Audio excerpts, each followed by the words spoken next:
The philosophy behind web development is this. The user interacts with a website, your website. Maybe they fill out a form. Maybe they hover their mouse over an image.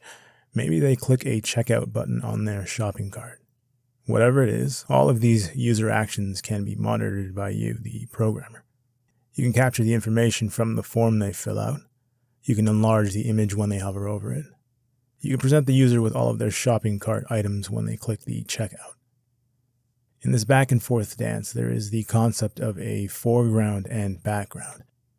We can refer to the things the user interacts with as the foreground, and we can refer to the place that you monitor the user's actions as the background. The philosophy behind Chrome extension development mirrors this. There's the concept of a foreground, the user interacting with things, and the background, you monitoring their interactions with these things. The main difference is this. In web development, you're concerned with your website and monitoring the user's actions on that specific site. In Chrome extension development, you can concern yourself with a website you build and monitor the actions only on that site, but with a Chrome extension, you can monitor much more than the user's actions on your site.